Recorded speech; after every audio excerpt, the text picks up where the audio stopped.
We are live. Good evening and welcome to the meeting of the Exam Schools Admissions Task Force. Because this is a remote session, I will ask Ms. Parvex to call a roll. Thank you, Mr. Parvex. Mr. Acevedo, Ms. Aguirre, Mr. Chernow, Mr. Kreger, Here. Dr. Freeman Wisdom, Ms. Grassa, Here. Ms. Lam, Here. Ms. Nagasawa, Here. Ms. Garrett, Here. Dr. Tang, Here. Ms. Waite, Here. Ms. Sullivan, Present. and Mr. Contompasses. Present. Thank you, Ms. Parvex. We are pleased to be offering live simultaneous interpretation in Spanish, Haitian Creole, Portuguese, Cantonese, Mandarin, Vietnamese, Somali, Arabic, and American Sign Language. After I finish introducing the interpreters, we will activate the interpretation icon at the bottom of the screen. Click the icon to select your language preference.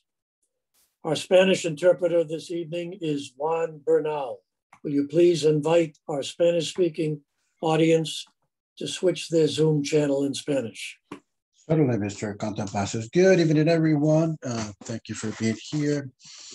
Distinguished members, my name is Juan Bernal. I am one of the only actually simultaneous interpreter assigned for Spanish for this particular meeting. I will be interpreting everything is being said from English into Spanish simultaneously. I will now proceed to explain how to access the interpretation icon in Spanish. Muy buenas noches para todos. Mi nombre es Juan Bernal. Soy el intérprete para español asignado para la reunión de hoy. Aquellas personas que necesitan del servicio de interpretación van a buscar el icono redondo que aparece en la parte baja de la pantalla, que parece un globo, y van a hacer un clic en la palabra español para que puedan escuchar mi interpretación simultánea en español. Aquellas personas que se estén conectando de un teléfono celular van a mirar la parte superior de la pantalla, donde hay 3 puntos, van a seleccionar la opción de interpretación español en ese caso, para que puedan escuchar mi interpretación. Thank you very much. Next interpreter may proceed. You're welcome. Our Portuguese interpreter this evening is Christian Leitner. Please give the Zoom instructions in Portuguese. Olá, boa noite. Para acessar essa reunião em português, você precisa clicar no globo na parte inferior da tela e escolher o canal português. Se você estiver usando um celular, na parte superior direita tem 3 pontinhos. Você clica ali e procura a interpretação e depois escolhe o canal português. Obrigada. Thank you. Our Cape Verdean interpreter is Josiane Lopes. Please give the Zoom instructions in Portuguese or in Cape Verdean. Good evening, everyone. Thank you, Mr. Contompasses. Boa tarde, meu nome é Josiane, sou nos intérpretes simultâneo para que reunião ali, para ter acesso à interpretação simultânea, nós clica no ícone de globo na parte inferior do nosso ecrã e seleciona Cabo Verdeano. Se você usa telemóvel, clica na 3 pontinhos e seleciona também Cabo Verdeano. Se você tem alguma dúvida, você pode pôr no chat. Obrigada. Thank you. Thank you. Our Vietnamese interpreter is Yuan True. Would you please give the Zoom instructions in Vietnamese? Good afternoon. My name is Duyên. I'm Vietnamese interpreter for the meeting tonight. Xin chào quý vị. Nếu mà anh chị cần thông dịch tiếng Việt, xin chọn ngôn ngữ tiếng Việt ở quả cầu ở dưới màn hình và tôi sẽ cung cấp thông dịch liên tục cho các anh chị. Thank you. Thank you. Our Cantonese interpreter is Anna Tse. Please give the Zoom instructions in Cantonese. Thank you, Mr. Contompasses, and good evening, everyone. 大家好，歡迎大家嚟到今日嘅會議。我係你哋今晚嘅廣東話同步翻譯。如果你想聽到廣東話嘅時候咧，咁你見到個地球儀咧，就揀 Chinese，咁就成功會進入咗廣東話嘅翻譯頻道噶啦。如果你使用手機嘅話咧，咁麻煩你就點嗰3個點之後再揀更多，咁你亦都會揀 Chinese 成功進入廣東話翻譯頻道。多謝大家 ，Thank you so much. Thank you. Our Mandarin interpreter is Terry Yin. Please give the Zoom instructions in Mandarin. Thank you. 大家好，我的名字叫 Terry， 我会是你们的国语翻译哈。待会儿您在屏幕下方就可以看到一个地球仪的图标，你选择地球仪的图标，然后再点这个 Mandarin 就可以听到国语的翻译了。如果你是用手机或者是用平板电脑上来的话呢，你可以点这个屏幕的3个点，然后再点选择更多，然后你可以进入到 Mandarin， 就是国语的频道了。谢谢大家，一会儿见。Thank you. Thank you. Our Haitian Creole interpreter is Sergio Saint-Hilaire. Please give the Zoom instructions in Haitian Creole. Hi, everyone. Good evening. My name is Sergio Saint-Hilaire, Haitian Creole interpreter. Bonjour, c'est un plaisir pour nous avoir aujourd'hui, pour nous traduire encore et que nous avons fait tout ça que vous dit dans la conversation, ça, nous pensons que nous avons traduit pour capable comprendre ce qui a passé. Et que pas hésiter, si vous avez besoin d'entrer dans la conversation, ou à cliquer sur le globe qui est en bas de l'écran là, et puis vous pouvez entrer. Tout ça, vous avez besoin de dire, et c'est plaisir pour nous traduire pour. Merci beaucoup. Thank you. Our Arabic interpreter this evening is Ahmed Al-Rubaye. Please give the Zoom instructions in Arabic. Thank you. Hello, everyone. My name is Ahmed Al-Rubaye. I will be your Arabic interpreter today. مرحبا، أنا اسمي أحمد الرباعي، أنا مترجم اللغة العربية لهذا اليوم. بإمكانكم الاستماع إلى الترجمة باللغة العربية من خلال الذهاب إلى أسفل الشاشة. ستشاهدون علامة الكرة الأرضية. اضغط على هذه العلامة وستتمكن من رؤية اختيارات اللغات. اضغط على اللغة العربية وعندها ستتمكن من الاستماع إلى الترجمة باللغة العربية. شكرا جزيلا. Thank you, sir. Thank you. Our Somali interpreter is Camilla Fartoun Jamal. Please give the Zoom instructions in Somali. Hi, are you called Fatuma or somebody else for Somali? No, I called Fatuma. Okay. galab wanaagsan, magacayga waxa weeyaan Faaduma Xasan, waxaan u joogaa inaan idin tarjumo maanta shirkan ka dhacaya Boston Public Schools. Haddii aad rabtid in lagu tarjumo, waxaa raadisaa shiishada korkeeda meesha hoose waxa ku yaala qaarad ama maaragtay global oo aad ka use gareynaysa magaca ah Soomaali ayaa ka dooranaysaa, markaasna waxa ku diyaara aniga oo kugu tarjumayo luqadaada. Waa mahadsantihiin. Thank you. Thank you. We also have American Sign Language interpreters, Aaron Foley and Andrew Pidkamini. Thank you all for assisting us this evening. We will now activate the interpretation icon at the bottom of your screen. I'd like to remind everyone to speak at a slower pace to assist our interpreters. We'll move on now to the approval of the minutes from the May 18th, 2021 listening session. At this time, I would like to entertain a motion to approve the minutes as presented. I move. Thank you. Do I have a second? I'll second. I'll just clarify it was a meeting and not a listening session. Pardon my error. You're right. Thank you. Second. Thank you. Is there any discussion or objection to the motion? Ms. Parvex, will you please call the roll? Thank you. Mr. Acevedo? Mr. Krieger? Aye. Dr. Freeman Wisdom? Ms. Grassa? Yes. Ms. Lam? Yes. Ms. Nagasawa? Yes. Ms. Garrett? Yes. Dr. Tang? Yes. Ms. Wade? Yes. Ms. Sullivan? Yes. And Mr. Contompasses?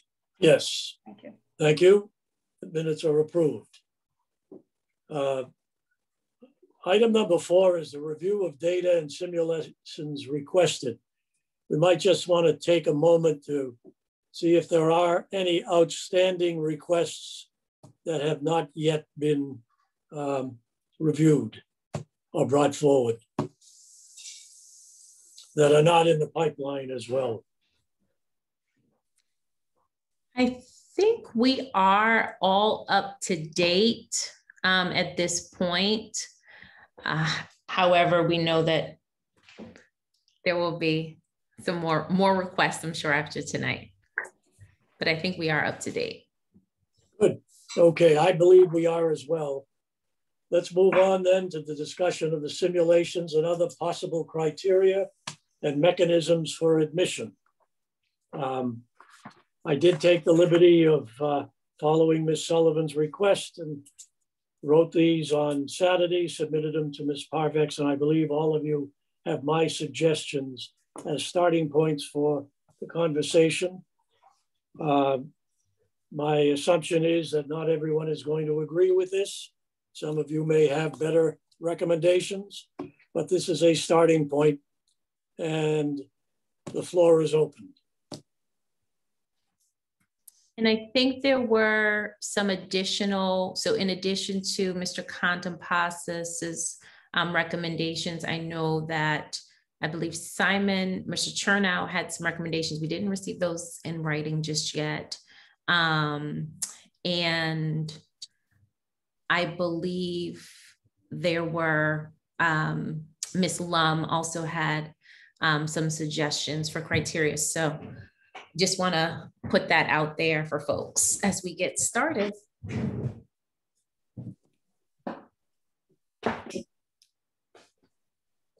I'm sorry, I was unable to attend on Friday, but I do have some thoughts. Mr. Contampasis, is it okay if I comment on your ideas?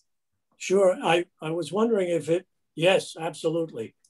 That's the purpose of my putting them in writing. But before we do that, Ms. Lum, do you want to reiterate what some of your suggestions might have been for purposes of discussion again? Yes, I had suggested that we look at other grades for other than just math and ELA. And I think I had mentioned some suggestions about using geocodes, reviewing the impact of using geocodes as opposed to zip codes as we think about socioeconomic qualifications. And I do have a new question, and this may need to wait until the Monicas are online, but I was curious to know that if we would be able to have, not we as the task force would have access to, but if they would be able to model any new suggestions based on the 1,666 applicants that came in this last school year. That's a good question to ask them. I think they can. I think that Ms. Hogan has one, possibly two slides that she has indicated that she wants to share with us when they come on board. But certainly, the floor is open to other suggestions, comments, whatever. Ms. Grasser, I think you have the floor. Thank you. I did want to, I really appreciated your bullet, Mr. Contampasis, about the 5th grade grading. I think that this continues to be an issue because the Boston Public Schools grades on numbers 1, 2, 3, 4, while it does not grade that way in 6th grade. In 6th grade, it grades on a letter grade, A, B, A plus, A minus. And that is how most other schools grade. And so I think in having the number grades that we do that's based on meeting the standards, it disproportionately impacts our students and their ability to receive an appropriate, when they do the GPAs, it can mess with the GPAs based on that, because a student in BPS who gets a 3 a 3 means meeting the standard. Well, you could have an A in the class, meaning you're able to do all the things that were taught to you, you're meeting the standard. And you could have an A, but you're not getting the same amount of points as an A. Whereas like a 4 in the Boston Public Schools is exceeding the standard. It would be someone who is like able to do the work prior to you even teaching them how to do it. And so that is just a real concern I have around the grading, and that we do need to level the playing field there around grading for our students. And that's something I just wanted to second and elevate. Yeah, my rationale for including that is the way you have aptly described it. The reason I didn't go further and suggest the entire elementary grade system be changed is that there may be some rationale for looking at that in greater detail.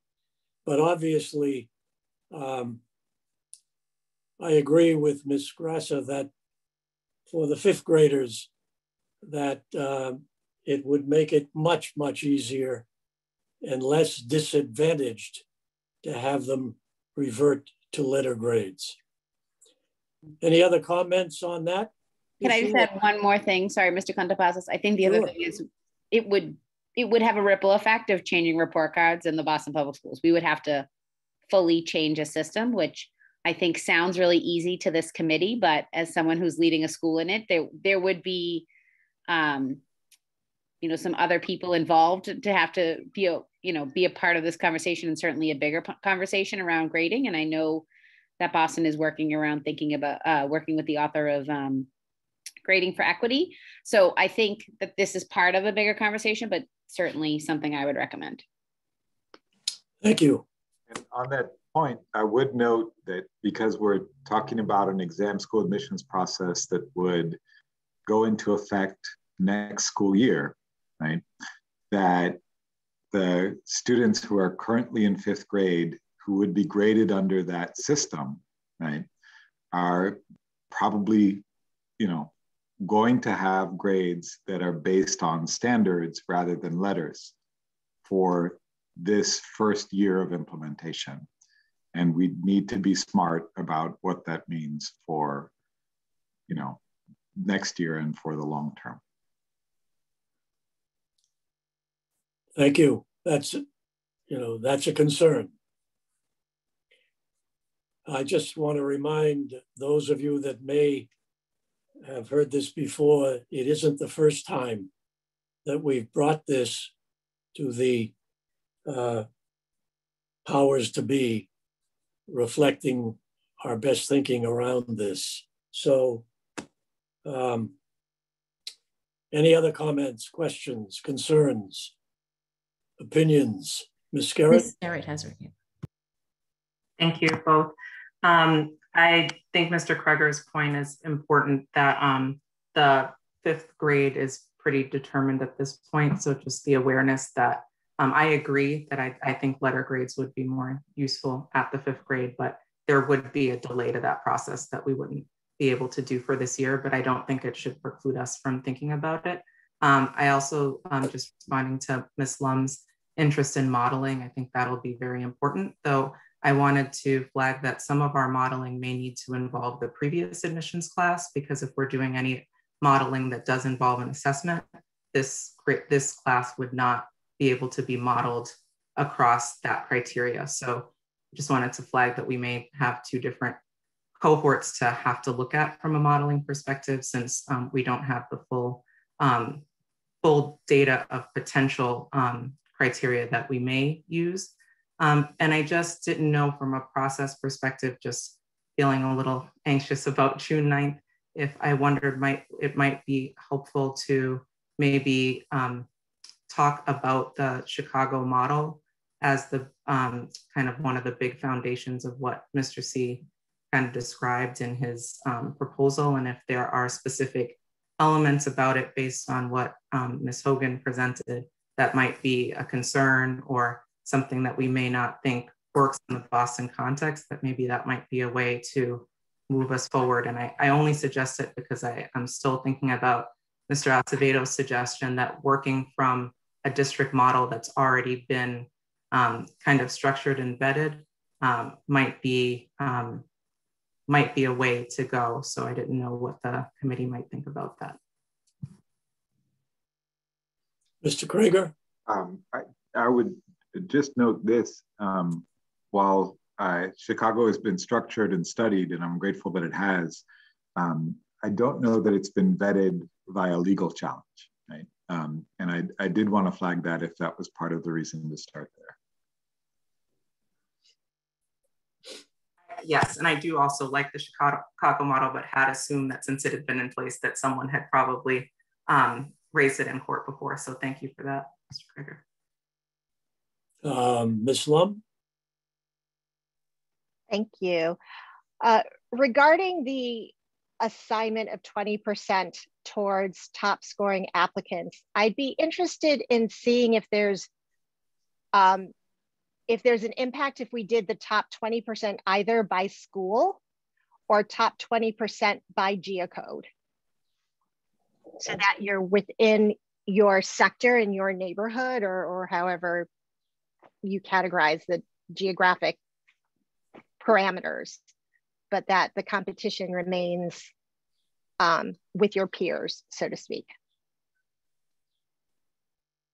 So Ms. Lum, I just want to make sure that I understand. So you're talking about, rather than have the 20% be citywide as it was this year, you're talking about making those, I'm sorry, can you repeat? Did you say? Sure, yeah. Either by geocode or by school. I'd be interested in seeing both cuts if we could, but,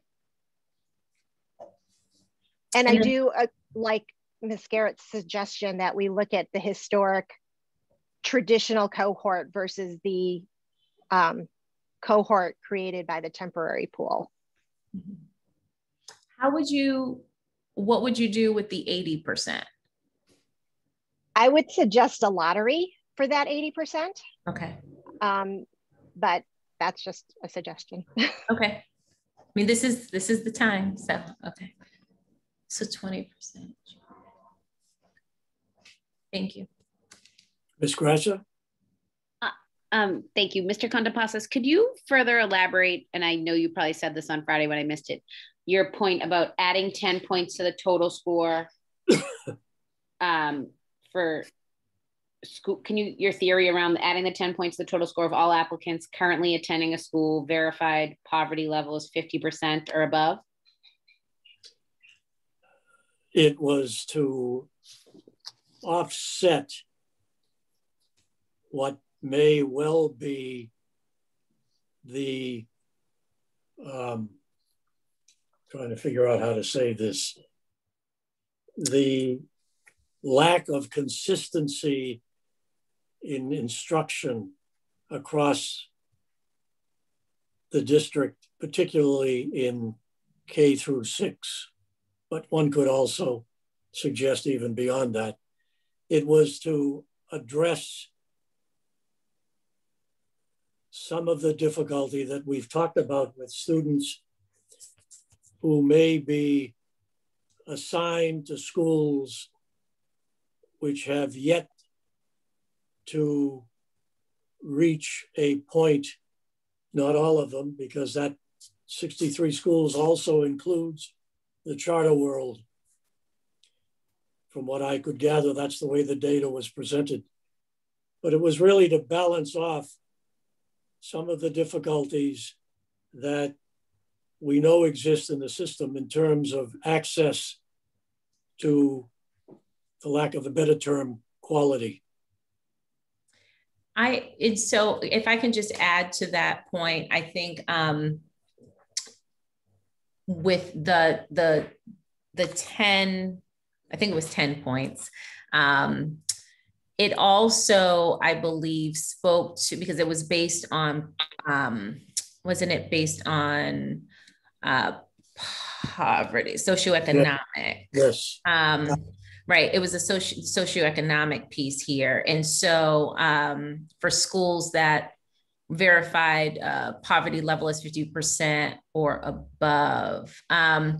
So I also think that gets to, one of the kind of diversity indicators that we, really prioritize or tried to prioritize last go around, and that was socioeconomic. And so by looking at schools where there's a higher concentration of poverty, at least, this was Mr. Contrepassas's recommendation, but as I processed it personally, this could also be helpful in addressing the socioeconomic diversity factor as well. Thank you. So the significance of the 10 is we're choosing a 10. It's not necessarily. We like 10s, you know that, Katie. Yeah, I just didn't know if it was like are we talking out of 100? Are we, all right, thank you. That's very helpful. Just curious. The 10 is. And by the way, there's nothing sacrosanct about the 10. But as we need the monikers. As Ms. Sullivan has suggested, I worry about the fact that we have had concern raised around zip codes and particularly within the zip code. We've talked about that, but I'm also concerned, and this is by no means, Ms. Lum, to digress, but the geocodes, when we looked at them, appear extremely cumbersome to try to come up with some sort of system that not only would work, but also is transparent to the people who would be engaged in it. That doesn't mean we shouldn't look at it, but I'm trying to create a balance across the board in all of these things that hopefully addresses and continues to sustain the impact of the challenge to the charge to the task force. Ms. Lum is next. Dr. Tung. Oh, I think Ms. Lum is next. Mm-hmm. Okay. Thank you. And just just following on that train of thought, Mr. Contampasis, I think trying to find criteria that is not BPS only or charter only or private only is really important. So to play off of the verified poverty level, if we were to try to find something as equivalent as possible in the private school world, would we be perhaps looking for those on financial aid or who have demonstrated financial aid by need or something along those lines to give them the same boost, 10-point boost?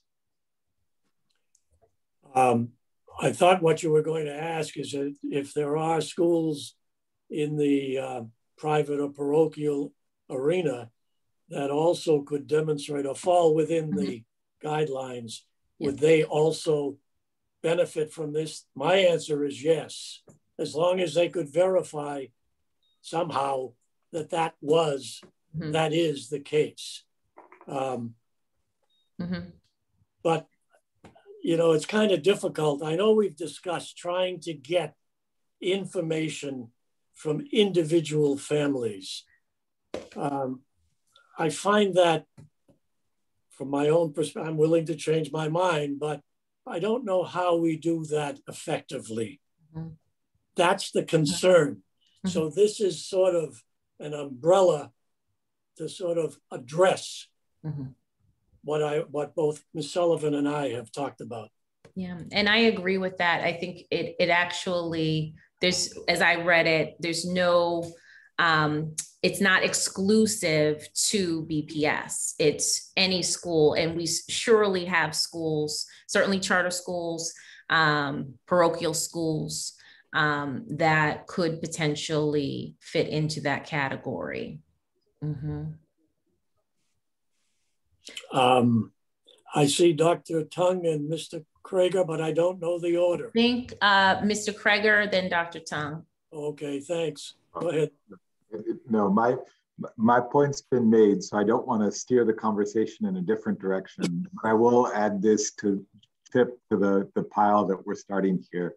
I'm very impressed by the census tract information that Ms. Hogan was able to provide us. And I kind of encourage us all to play with it in the complete lack of free time that you have. But it's sufficient for me to feel that if we were to maintain any geographic or neighborhood distribution to these seats, that we should move from a zip code plan to a census tract plan in order to do so. So I just wanted to offer that note in now.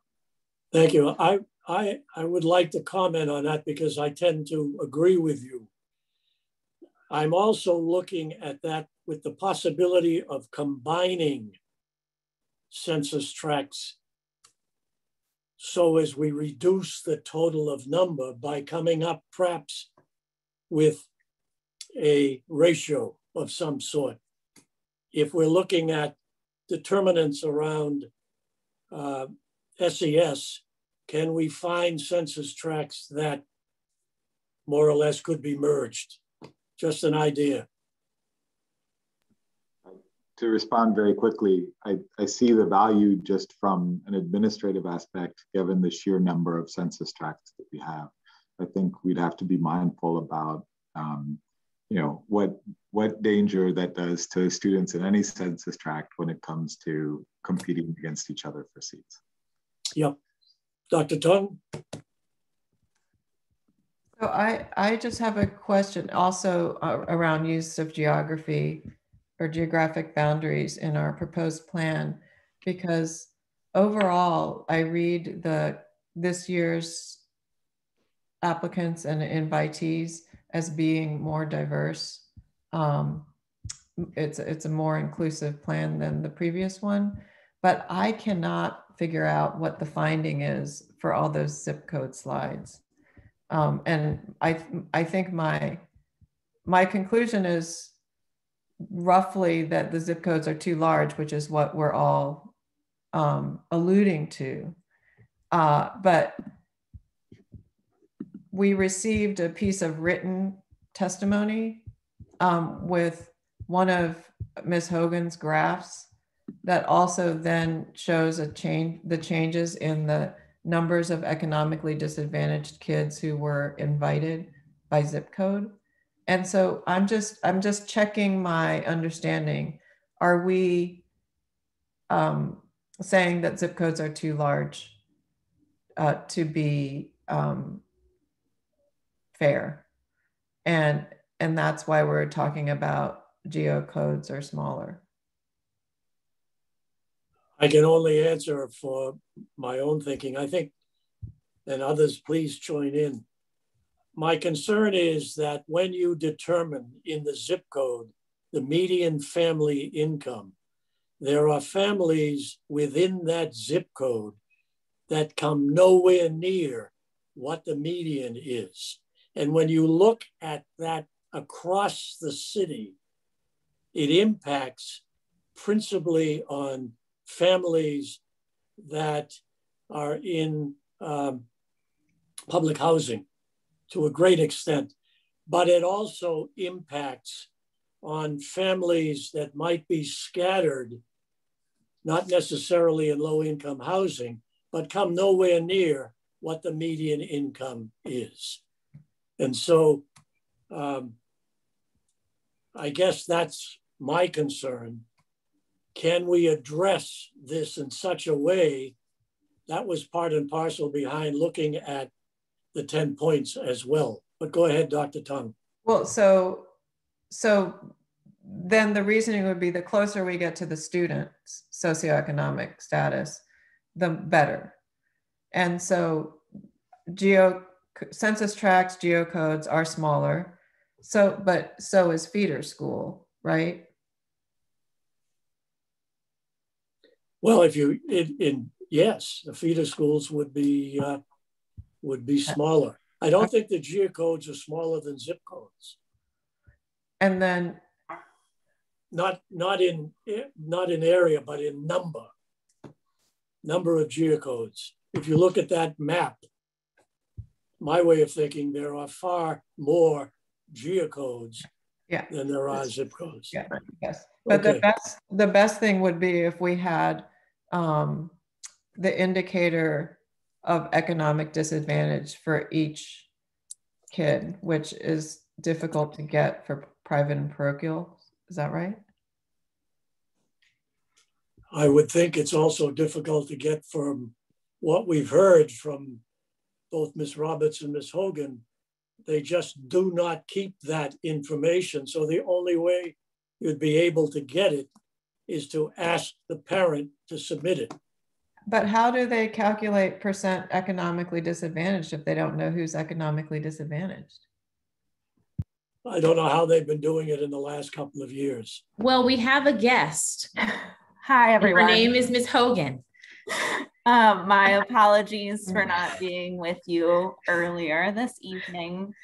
There were multiple competing task force meetings, but I am happy to join right at a question that I do have an answer to. So, and I believe it was the 2014-2015 school year. The state of Massachusetts transitioned from free and reduced price lunch forms to what we call economically disadvantaged. They did this as a result of the federal government's community eligibility provision, which essentially means school districts with a high enough percentage of students qualifying for free and reduced price lunch would be able to offer free lunch to all students. With that benefit of free lunch for all students, we no longer collected the individual free and reduced price lunch application forms.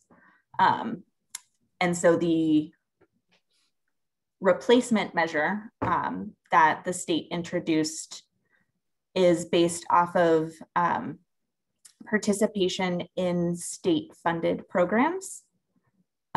So I will probably forget one, but it's participation in SNAP, participation in Mass Health or Medicaid, I believe temporary assistance to families with dependent children, I think is the name of it now. These state aid programs where the Executive Office of Health and Human Services does what they call a direct certification process, where they tell the Department of Education, this student's family is participating in this program, and therefore we deem this student to be economically disadvantaged. So the thing is that the state knows, but BPS doesn't know. So we get that information from the state.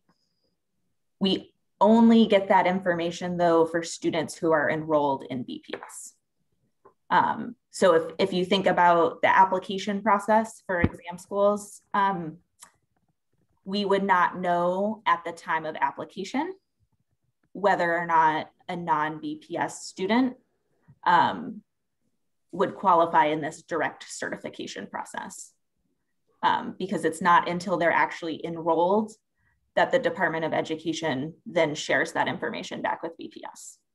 So if a kid is in BPS in elementary school, we know the families.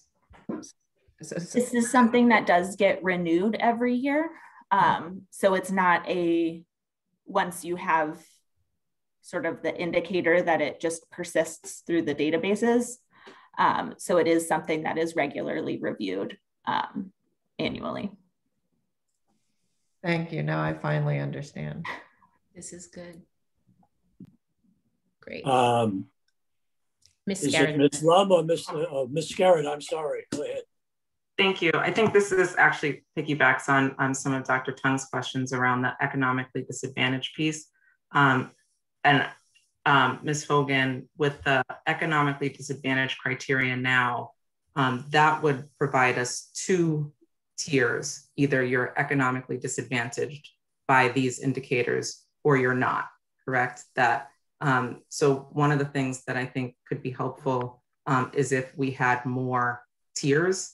If that was my understanding of the Chicago model, is that it took every census tract and assigned it to one of 4 tiers, so that even though you may not qualify for some of those state assistance, that you could be in a very different place from an economic situation in terms of your available resources to someone who was at the top tier in the city for income.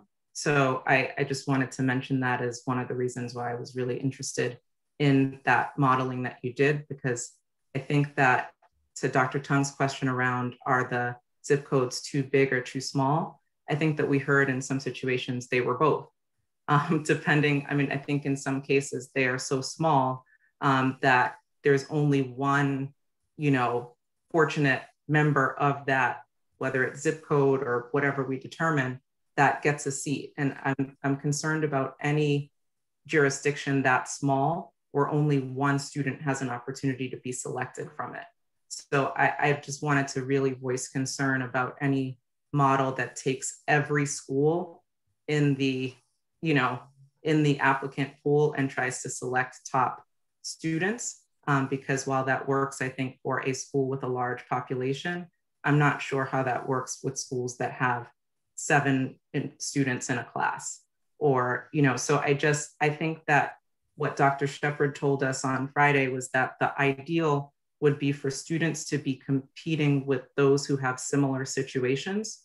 So I actually think that larger pools with more similarly situated students is ideal. And that the problem with the current zip code is that it took students with very different economic situations and put them in competition with one another, even though their contexts were very different. So if we could use the census tracts to create bigger pools, but those pools were with similarly situated students economically, I think it would feel fairer and less like there's only one person in any group or pool who gets to move on to an exam school. Ms. Hogan, can you I know that we've gone over the numbers, but I just want to make sure that, so on the, how many census tracts are there that you pulled and how many geocodes? I remember, just want to make sure I have the order correct. And yeah, I can pull up exact numbers, but census tracts is around 170 and geocodes was over 800. 800. And is there, I'm assuming there's, well, either there exists or we could have created some type of algorithm in the event we were using, I know, in the event that we used census tracts or zip codes, not zip codes, geocodes, there's some either algorithm that currently exists or one that could be created that would help with any placements that we might use. Thinking about like grouping them together? Grouping them together or thinking about reflecting on what Mr. Contampasas shared with us. If we were to use geocodes or census tracts in lieu of the zip code, obviously that's more than what we used for the interim policy. And so my question is whether there is an algorithm that currently exists or one that, or some sort of computer program that currently exists or that could be created that could help with that process. So it's not a manual process by your team. And so the way we created the census tract tier map that we shared, I think that was last week, followed the way that Chicago identifies tiers. And I also recently learned that San Antonio in Texas does a similar process. I'll share the link to their website that Ms. Parvex can share so folks can see it.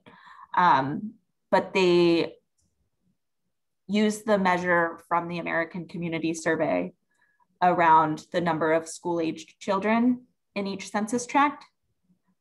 And then they add together, I'll give you a simplified example. So I don't think that my question is clear.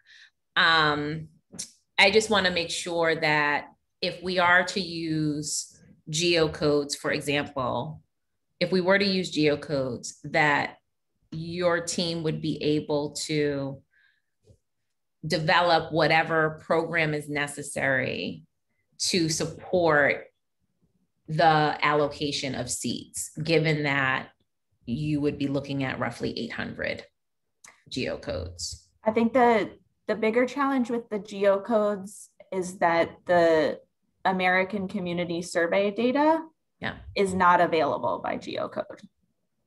So it's only available by Census Tract. By Census Tract. And so that would be the bigger challenge with geocodes. And where do you get geocodes from? They were originally created, I believe, by the city of Boston. It's a little unclear where the geocode, who drew the geocode lines originally.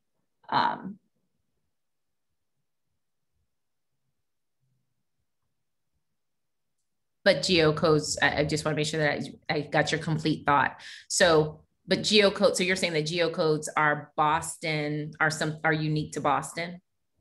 That's my understanding, yes. Super helpful. Super helpful. Very, very helpful. Because I do think it is important for us to think about neighborhood diversity.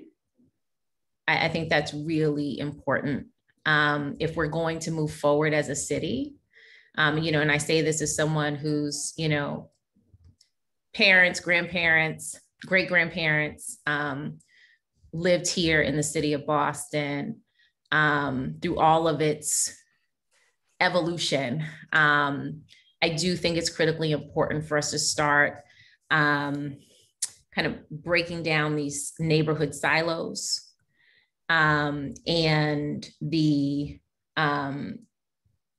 neighborhood isolation that can exist in this city for some.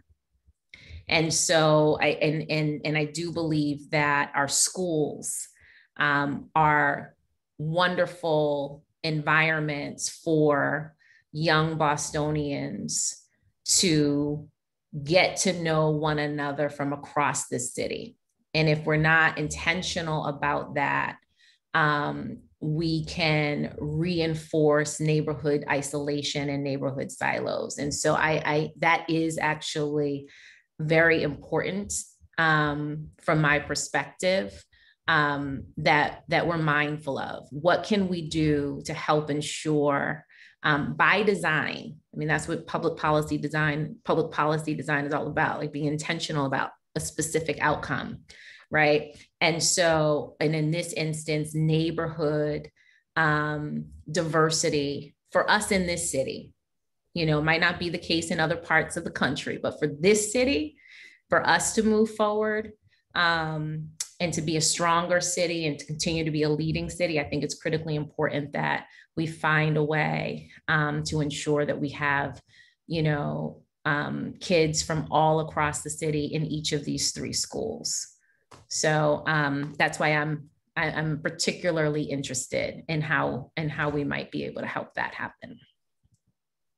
Would you not suggest that using the zip codes address that issue? Yeah, I do.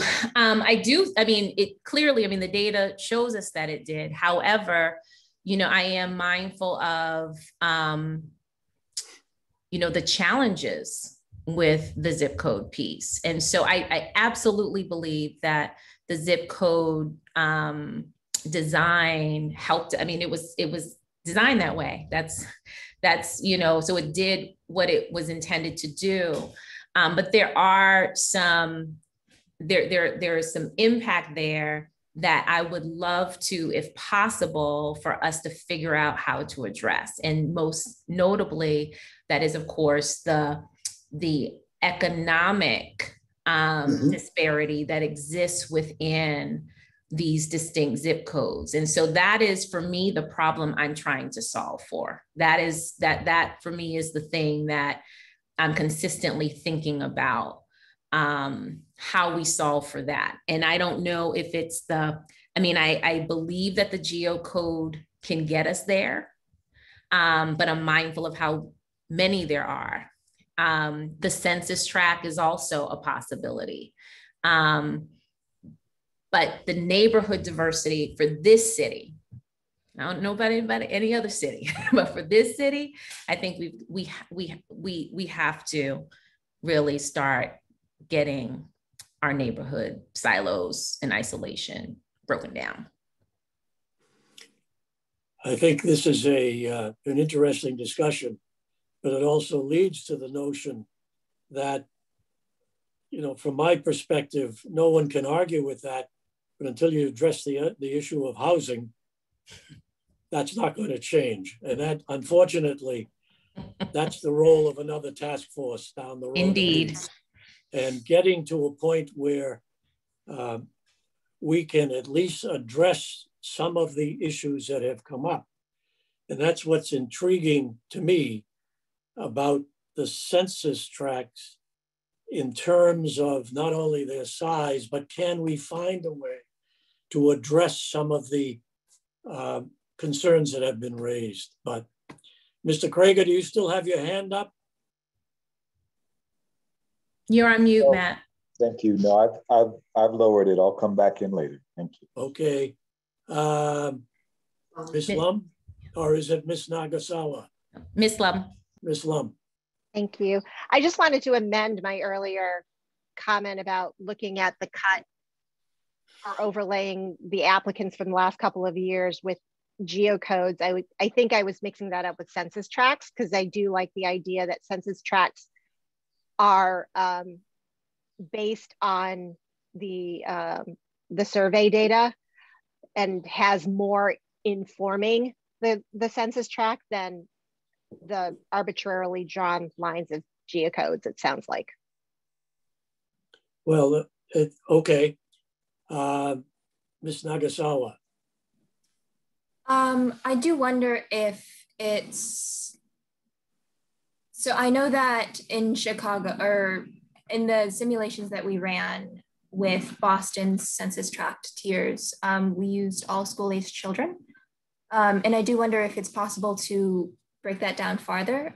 It's my understanding that there is on the American Census Bureau website categories for like grade groupings. I think there's one for like grades 5 through 8 maybe. And I wonder if it would make more sense to use that in terms of how many students there are instead of all school-aged children.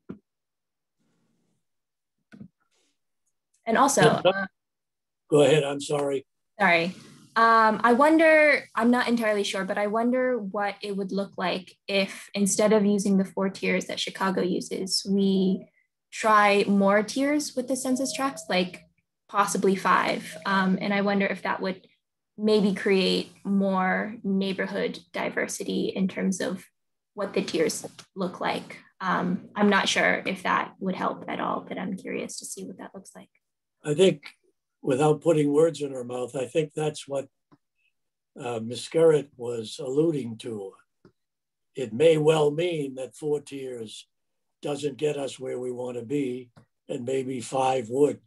I think for me, it's a question from Ms. Hogan that says, if we did what Chicago does and looked at the tiers, would it be possible for the district, assuming there are 4 or 5 tiers or whatever, to identify students based on the socioeconomic criteria that Chicago uses? And is that something that the district could develop? So the tier maps that I shared last week are based off of the process that Chicago uses.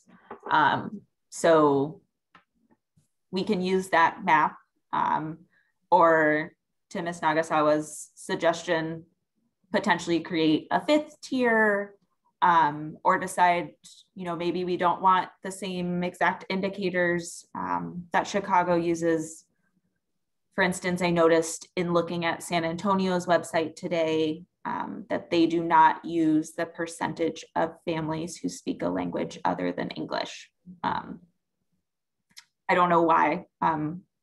We can certainly try and understand more of their thinking, but I think that's a decision that we're happy to support in looking at data, but is a decision for the task force to undertake. And then I did just want to address Ms. Nagasawa's comment around further narrowing the definition of school-age children. My understanding is the American Community Survey reports data by age ranges. So we can look at the age range that we believe to be most aligned with the age that students are in 6th or 8th grade, but may not be able to be quite as precise as these are the 6th grade students. Ms. Hogan, may I ask you a process issue? When you determined the Chicago approach in your slide, did you use the same variables or indicators and assign to them the same value that Chicago uses? Yes. Okay. The reason I ask is indeed, if we decide that we don't want to use, if we decide to use that model, we do have flexibility in what we include in the indices. And what I still don't know how they came up with an assigned value to each indice, but maybe that's somewhere in their language, still in their process. Mr. Krager. Thank you. Few things that I wanted to flag. Just, I'd encourage us all to spend time with the census tract data, in particular the overlay to your concern, Mr. Contapasis, around public housing. There are plenty of situations where the public housing is in tier 1, right? The tier with the greatest socioeconomic need. But there are several instances where it's not, where it's in tier 4, for example. And so I want to just draw that to everybody's attention, because it could be that we need some kind of workaround. It could be, whatever it is we need to do to prioritize socioeconomic diversity, and particularly the representation or participation of students from families with lower socioeconomic status. One thing. Now, the second is to Ms. Nagasawa's point about expanding the number of tiers. I wonder if there's a sweet spot between Ms. Scarrett's point that for operability, you need to pool these census tracts together, and Ms. Sullivan's point that we need to see meaningful representation from across the city if we're going to have our future leaders actually learning from and with each other. Right? And using only 4 tiers creates a situation that may not lead to that kind of geographic representation. Right? But if there were a way to combine census tracts in a manner that threads that needle, I'd be very curious about what that is. Right? And so maybe that doubles us from 4 to 8 if it means a chance to group things together a little bit. But I put it out there because it sounds like, there's a point for all of us whereby the zip code plan we used was simply not nuanced enough, but was what was available to us as a working group when nothing else was, right? And a tier system that could ensure socioeconomic diversity somewhat, but deprive us potentially of the neighborhood or geographic diversity that's part of our charge.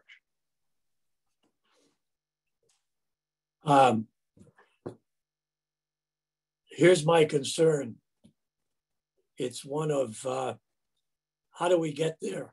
I mean, I think I agree with what you've put on the table. The question is, how do we get there in terms of what our request is of, the department, the district, so that we can at least examine what the outcomes would be with what you've just suggested. Right. I mean, I think I just want to get to a point where I think it's a great idea. I just don't know how to frame it so that we can give a direction to Ms. Hogan, Ms. Roberts, as to what it is we'd like to see. Maybe you'd like to think about that. Yeah. Or maybe you already have the answer. I mean, this is crude, and I would certainly welcome the feedback of my colleagues and Ms. Hogan and Ms. Roberts, but my gut is to try it at 8, right? If we've split the city into quarters, let's split it into eighths and see how those tiers align, simply using the factors that Chicago already uses. Yeah. Yep. So I'm sorry, Mr. Kreger. So I understand the tiers, and I wrestle with the Chicago model because Chicago doesn't appear to have an interest in, kind of the neighborhood diversity piece. Right. So I struggle with the Chicago model for that reason, and its applicability here. I'm not sure how increasing the tiers, I'm not following that line of thinking, how increasing the number of tiers increases also the opportunity for more neighborhood diversity. How do you see that? So I don't know that it does. Okay. My hunch is that of all the simulations to perform, and Ms. Hogan, I'm looking to you on this, right? The simplest may be to halve each tier so that we know what it looks like. And if in doing so, we see that when we take those tiers and look at them on a map, right? If it gives us the sense that that whatever plan we use will allow us to secure meaningful neighborhood diversity as a result, right? Then we may feel like we've done this in a manner that accomplishes this goal, as well as the goal of, not making this so diffuse so as to be unworkable, right? Thank you. Yep. Ms. Skerritt? Thanks. And to that end, in terms of how we get there, I agree that modeling it with 8 sounds like a great idea. I wonder if we should also model at 4 to see what that actually does mean, like in terms of what challenges around the concern that Ms. Sullivan raised exist when the groups are larger, so that we even have something to compare it to if we were looking at 8 or something else. Like we don't actually know what what a group of 4 actually looks like now. And that point you just made, Mr. Kreger, is really concerning, that there are, there's low income housing and tier 4 situations. I think being able to see those issues broken into kind of the model that exists might be helpful before we further break it down. One thought I had to potentially address that concern is based on Dr. Tung's earlier question around the students and families we already know are economically disadvantaged because of the state programs. And I wonder if, since that is information we do have from students, whether that might be some way to ensure that the students are in the appropriate tier 1. I know that's an additional complication, but something like housing is actually something that is more verified. So if we could potentially take that, and deal with, housing placement in census tracts differently, if it's obtainable information that we don't need to have people submit, then might that allow us to just make sure that that those families aren't in the wrong pool, so to speak. And I apologize because I have to go to an equity team meeting. Thank you, Ms. Garrett. Can I just a clarifying point, Ms. Hogan, not for Ms. Garrett, sorry, but for Ms. Hogan, as you're running any of these simulations, what pool of students would you be using to do that? That's a great question, because I think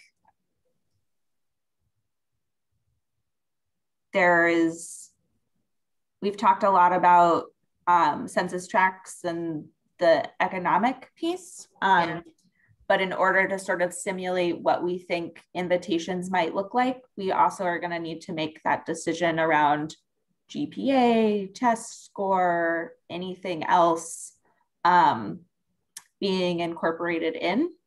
So I think it sort of depends. We've talked a lot about the MAP test, but we have not yet had a full applicant pool that had MAP test scores to sort of understand how students applying to exam schools might perform on that test in the aggregate. So the test scores that we do have that we could use in simulations are previous applicant pools who took the IC. Yep. And then we obviously wouldn't be able to use then any direct comparisons from this last year because there was no test given. So I think most likely we would be looking at the applicant pool from the year before. So that would be students who enrolled in the fall of 2020. Right. So you're 2019. Yep. Yeah. Perfect. Just wanted to make sure that that I understood kind of which pool we were using. And is that the year, when did the district start testing all students? So that's another complication because that was the first and only year that we did all students IC in the test in the school day. Okay. So that makes that applicant pool look a little different than the applicant pool from the year before. But assuming that we would continue with school day testing, I think that's an appropriate group to look at. Great, thank you so much. Dr. Tung.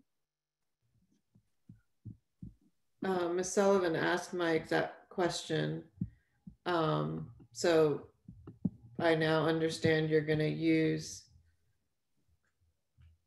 the data from the kids who started 7th grade in the fall of 2020. And you're going to show by tier where they are geographically, and will you be telling us how many in each tier by economic status, by race, by ELL, etc.? And oh, sorry. And then one more thing, just it would be interesting. I'm not totally sure if it would be helpful, but it'd be interesting to know how many feeder schools each tier represents. Yeah, I think the first sort of layer of analysis that I'm envisioning from this conversation is sort of that descriptive analysis that you were just describing of from this applicant pool, if there had been 4 tiers, if there had been 8 tiers. I know Ms. Nagasawa suggested 5 tiers. How would the demographics of that group look different for each tier? And how would that map visually change based on the number of tiers that there are? So I think that would be sort of the first layer of analysis we would look at before we even start looking at then simulating anything related to GPA or test scores. I mentioned the the test scores that would be available would be the IC test scores. I know there's also been comments around, should we use additional subjects in the GPA? And so for BPS students, we would be able to look at additional subject areas for the GPA, but for non-BPS students, that wouldn't be available to us. So we would need to make some informed decisions around how to simulate any changes to the GPA itself. If I can comment on that issue. Math and English language arts taught across all of the grade levels. If we start looking at other alternatives, let's say science, because that has been raised, I would suggest that the quality of implementation of science in BPS currently would add to the disadvantage that we're trying to deal with what some of these kids are now faced with. And so I've tried to keep it simple, because if you do a survey of who's teaching science at the elementary level, it's all over the map. If indeed it's even being taught sequentially as it should be. I'm sure it's done at the Curly. But I can tell you the Curly is the exception. And why would we indeed add further disadvantage if indeed we know it may down the road a piece, be something we want to talk about. But I would strongly urge that the quality of science teaching in the district leaves a lot to be desired. I'm not saying that to be critical. I am saying that it has been left on the back burner and has been left up to the schools themselves to try to play catch up. And I just don't think it's a fair indicator currently across the district. That's my 2 cents worth. Ms. Lum? Yes, so a couple of just follow-up thoughts on things that have already been mentioned. If we aren't able to rely on the consistency of teaching outside of English, ELA, and math, is there a way to look at overall GPAs and then weight the math and ELA grades on top of that? And then the second comment, unrelated to GPA, is that as a secondary filter, is it possible for, because no tier is going to be perfect, if there are high need individuals in low need tiers, can we use perhaps Mr. Contampasis's suggestion of looking at the schools themselves and seeing and adding the point system for those coming from high poverty level or high need schools, regardless of the tier they reside in? I see no reason why we couldn't do that, or else, for that matter, take a look at some options. I just would caution using a full slate of academic courses when they're not offered sequentially throughout the district. I think my suggestion, though, of overall GPA, though, is a reflection of how that student performed in their year, regardless of what was being taught. So it is a measure of their achievement and their resilience.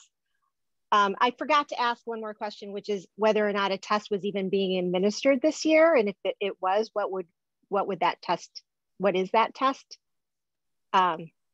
If we are going to recommend a testing criteria.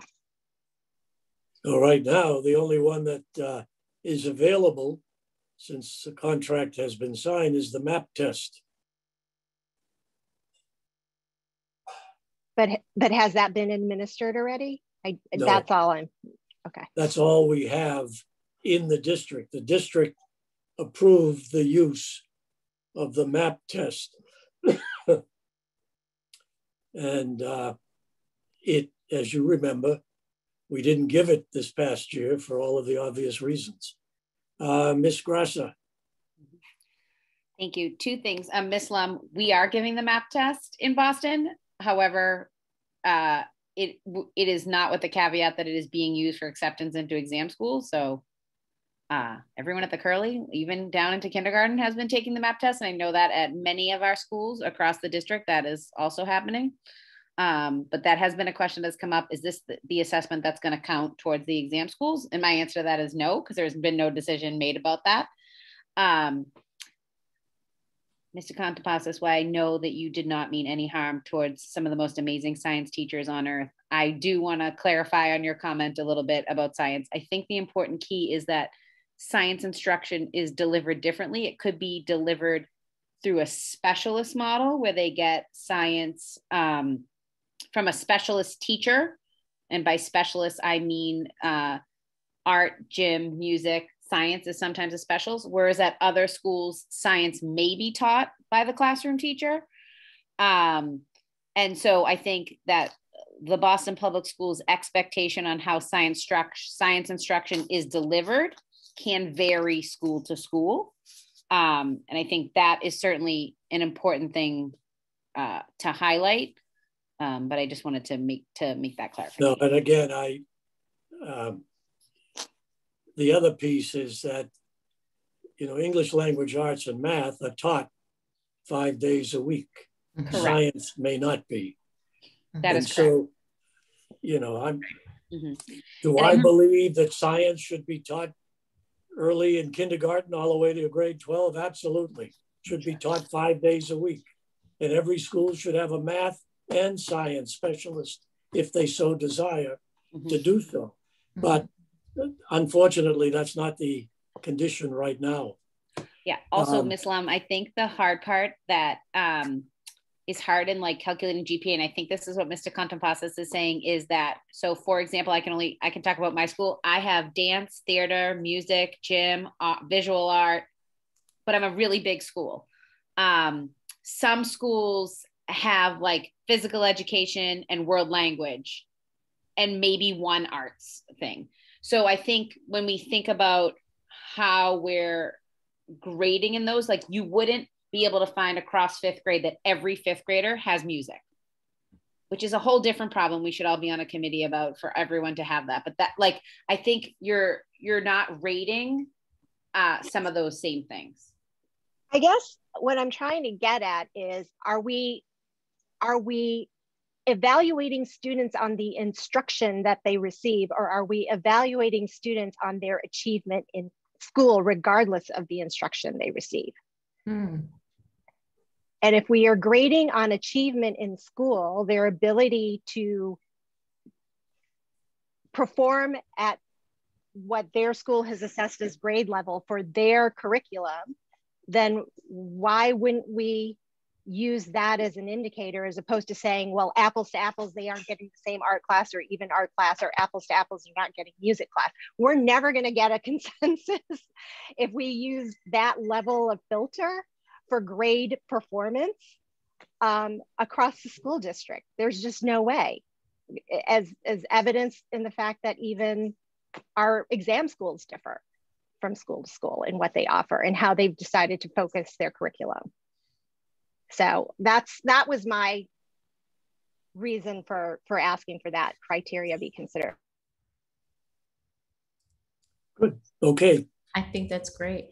Mr. Contrepas, I'm mindful of the time, and I just want to make sure that because we did not get to we've got to do some.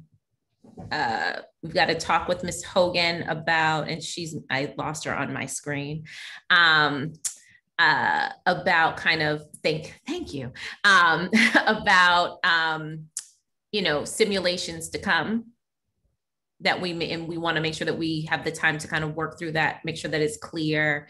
And I also just want to flag, and I don't know, I may have missed it, but I do want to flag that we did get a response to Ms. Aguirre's question at the end of Friday's meeting. And so we want to make sure that we give Ms. Parvex an opportunity to respond before we go to public comment. So. Sorry, you meant Miss, I think you meant Miss Aguirre.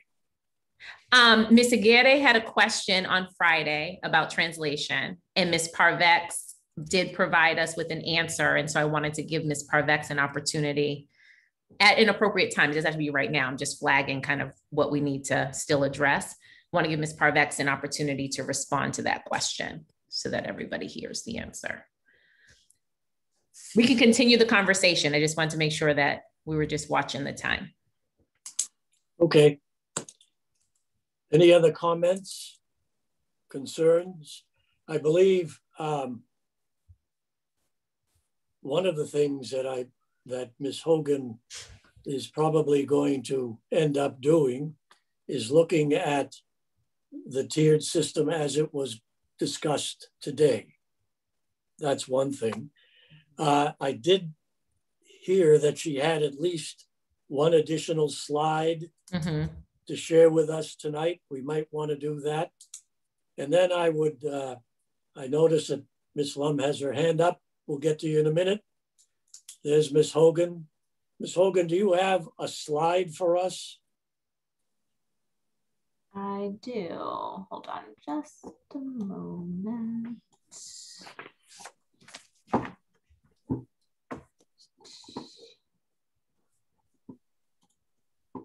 Okay.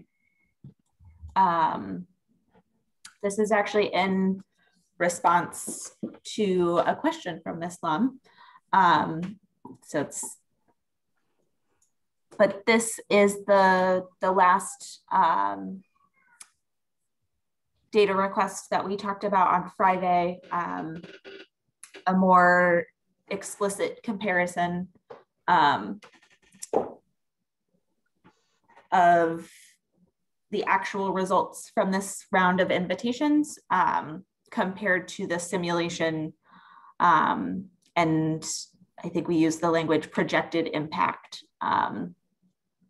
in the presentation from October. So one slide, it shows you the 2021 actual invitations, the October 2020 simulation based off of the working group's proposal, and the 21-22 actual invitations by race, economic status, and neighborhood.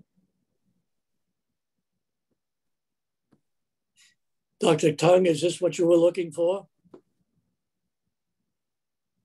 This one was actually Ms. Lum's request. Oh, I'm sorry. Yes.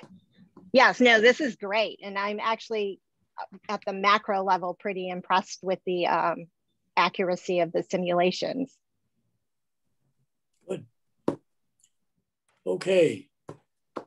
Any other questions or comments for Ms. Hogan?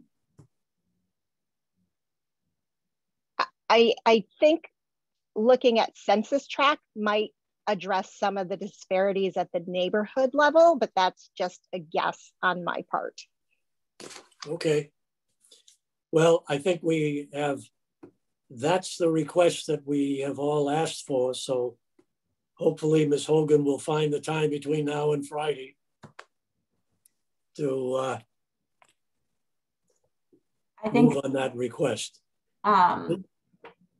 I guess the outstanding, I think we talked about the 8 tiers, 5 tiers, 4 tiers, and better understanding the student population across those different variations. So I'm pretty clear on that part of the request. I think the second part of the request would be around simulating actual invitations. And I think there's a couple of decision points to think about there. With this current policy, we did 20% citywide, 80% by zip code. So there's a decision point if there would want to keep those same proportions or potentially shift those proportions. And then we've talked about an exam and GPA. And so there's a question of, are those a 50-50 weighting together or weighting one higher than the other? I'm not expecting any concrete responses, but I did want to raise those as further questions that as we get into stipulations will come up. So you can start to think about them and think about what you're most interested in seeing. Would you, I think we're going to have to hold off on a decision around the GPA and the assessment. So my suggestion would be that you focus on the tiers and then use the 2080. And indeed, if there's an additional option that folks might want to look at based on the results of the 2080, we can also modify that. I don't believe we have enough time this evening to address whether indeed we're going to agree on the MAP assessment or the grade point average as criteria. I would add to that, Ms. Lum actually put a proposal on the table before you joined, Ms. Hogan. And that was, and Ms. Lum, correct me if I don't get this correct, 20%, first 20% allocated by geocode versus zip code. Census tract, yes. I corrected myself. Oh, you did? Okay, sorry, I missed the correction. Okay. 20% by census tract or school. Were you still leaving that in there? Okay. Or and 20% by school. Why don't you? Yeah, sorry. Yeah, I was thinking 20% by census tract. We could also do, if we are having the tiers, and to Ms. Garrett's point, you could do 20% by tier. But I was also interested in how that compares if we literally just looked at the top 20% for school. I don't know if that also creates the conundrum that Ms. Garrett raised earlier, which is what if you have a school of 7 versus a school of 70? Does that skew things too much? So let me see if I can help with this, just to give a little bit of, I don't know if you have enough to work with, Ms. Hogan. I mean, the 20% on census tract is pretty straightforward. The 20% on school, could you look, and Ms. Lum, let me know if this doesn't work. Could you look at it based on applicants, right, from that school versus, the entire universe? So it kind of isolates the pool that you're looking at for the 20%. And then works. Does that work? And then the balance of the 80% in Ms. Lum's recommendation would be a straight lottery. Yes, and on that front, I did want to ask the district to consider if a lottery is one of the considerations we are willing to look at. I would propose to address some of the families' concerns about wait lists and things like that. If we could do a 2-round lottery system where the first round applicants who win the lottery have to reply and have to make their choice by a certain date. And if they don't take their seat, that seat goes back into the pool and there's a second round lottery for additional seats to be awarded. And, whether you want to do 2 rounds or 1,000,000 rounds is not up to me, but I would like, if we are to consider that, I would like to know what is the earliest we would need to have decisions made, invitations to apply out, the 20% allocated so that you had enough time to do the lottery process. Can I ask a question about the 20% in this proposal. So you mentioned 20% by census tract. Would we continue to be tiering the census tracts and then equally dividing that 20% amongst the tiers and ranking students within the tier? I don't know. I would welcome anybody else's thoughts on what the fairness of that, like what is the most fair model or fair distribution of that 20%, I guess, is where I'm driving. Yeah, I'm tempted, Ms. Lum, and I hate to say it, but just to be thorough on this, I'm tempted to say without the tiers, running it without the tiers, running it with the 4 tiers, and then running it with the 8 tiers, as Mr. Kreger recommended. That's where I'm tempted to lean. But like you, I'm not certain either. I think we would need some sort of tier or grouping mechanism to determine how many students within each census tract would get an invitation in that 20%. So we can definitely look at it in that way. And then when you said by sending school, I'm assuming you're looking for the top percentage at the sending school, whatever that number is, that would make up 20% of the overall invitations. Or I think, Ms. Sullivan, you can correct me if I'm not remembering correctly or stating things correctly, more applicants by school, that top 20% of those applicants. Because ultimately it's the applicants we're going to be inviting. So modeling on the applicant pool as opposed to the school pool makes more sense. I think I think Ms. Scarrett might have raised this in a previous meeting, depending on how many sending schools there are, that could then, if it's 20% at each of the schools, that might not end up equaling 20% of the invitations that we would be sending. So I think my clarifying question is, when we say 20%, we're focused on 20% of the invitations and then determining what that top percentage at each school would need to be to get to that number of invitations. Yes, but I do want to be clear that, you know, we are not sure what the outcome is going to be of any of this. And there are certainly, I think, you know, challenges as well as opportunities with all of these solutions. So I do think it's important that for some of these, if they're high enough priority, that we run the simulation and to actually verify our assumptions either way. But I do think your recount of what Ms. Scarrett shared is accurate. So I just want to make sure I'm understanding. Are we asking whether we're looking at 20% of available seats or 20% of the applicant pool? It would be 20% of the available seats. Okay. By the way, I would argue that we keep the 20% the way we identified it for this year. I don't know what we're trying to accomplish by going to 20% of each school.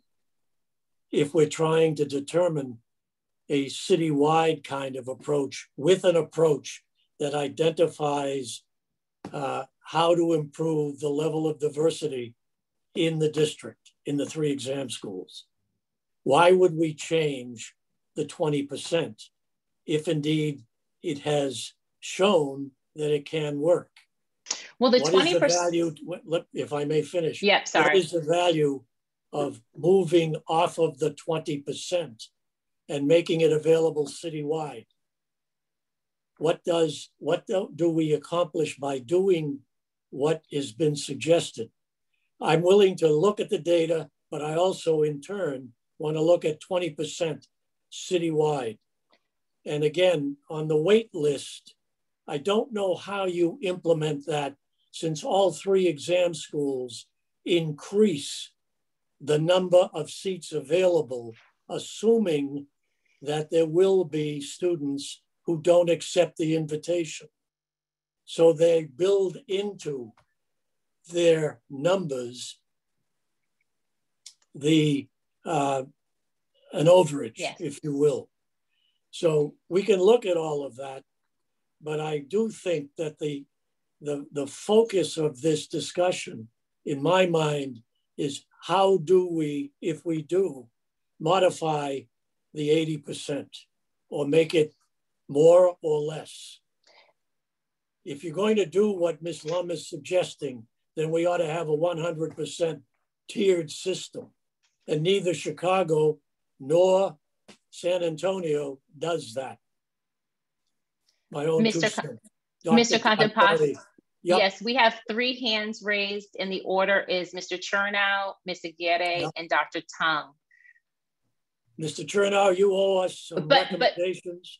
But before we I'm sorry, but before we actually get there, Ms. Lum did have a request on the table, and it should be fulfilled. It should be followed, but I would also follow up with what does the 20% look like the way we've done it in the past.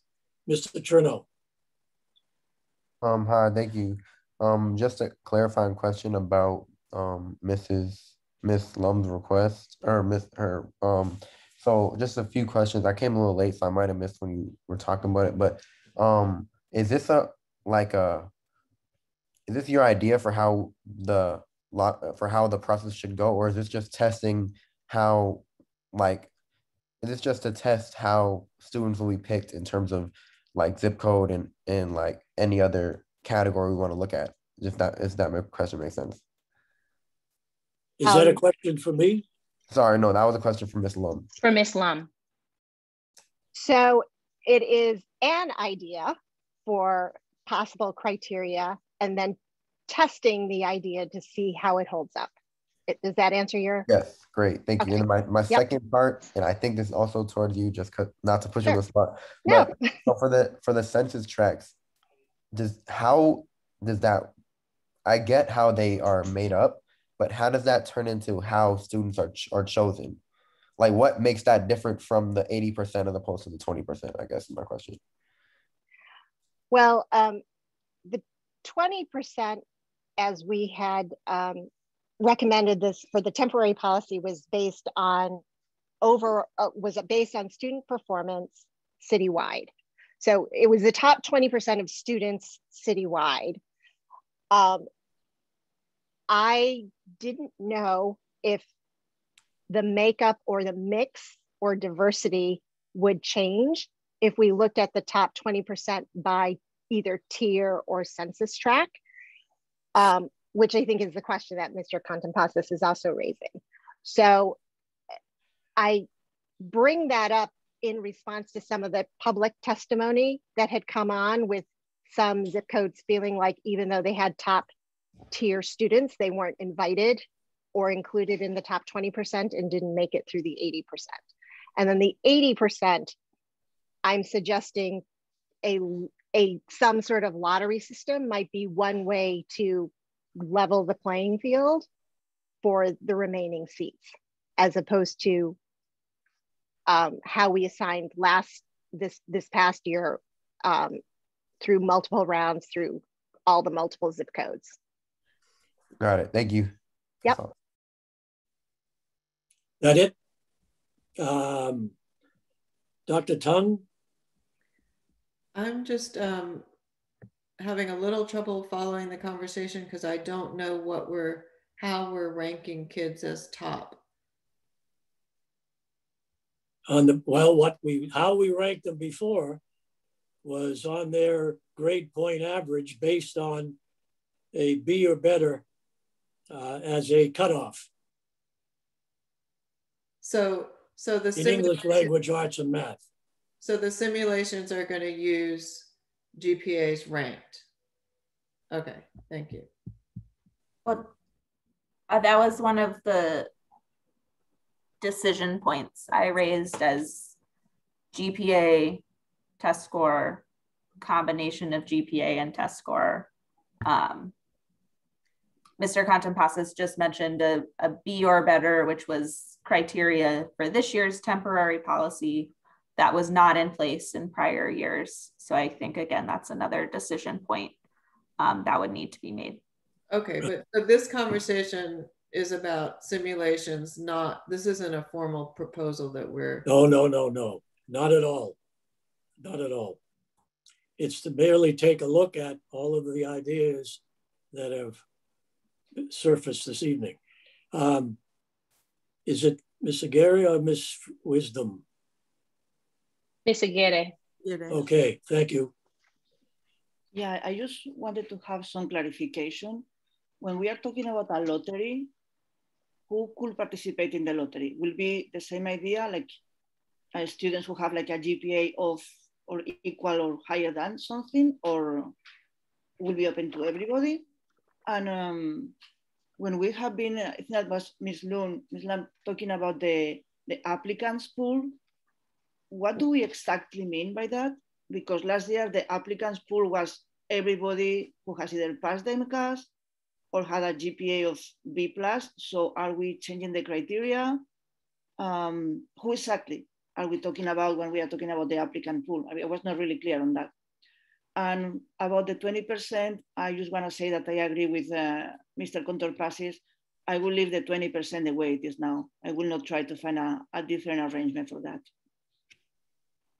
So I'm talking about whatever we decide is the applicant pool. So if we're looking at last year, the applicant pool was 1,666 people who had a B or better or met expectations on the MCAS. And we allocated 20% of those individuals by GPA automatically. And then we did by GPA within that pool, within their zip codes, the multiple rounds to determine who would get the remaining seats. I'm saying let's eliminate the multiple rounds ranking system.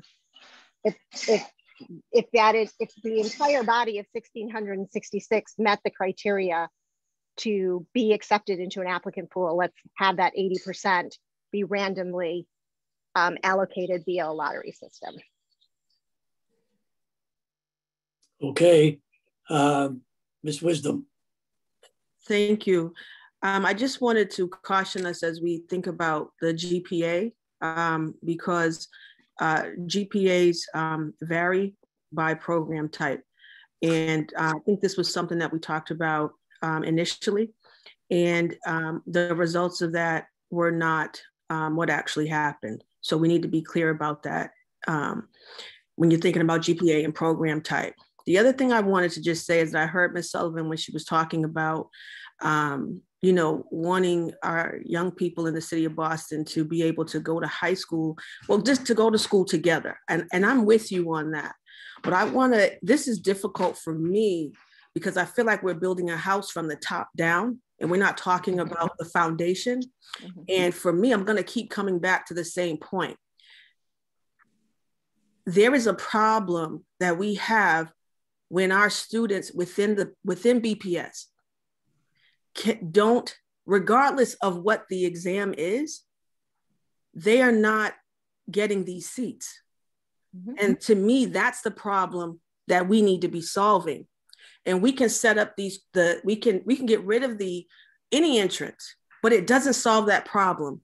That when that young person gets to grade 6 or 7, that they still don't have the skills at that time as their peers in other settings.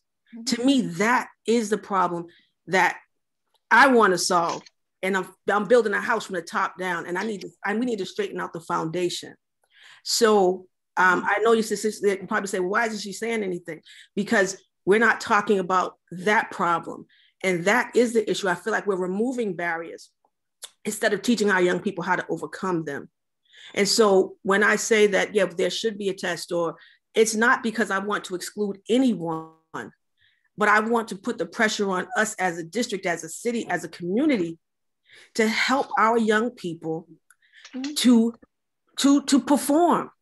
That's what we have to do, Because if we don't, they get there, and I'm going to support my students who are coming to me.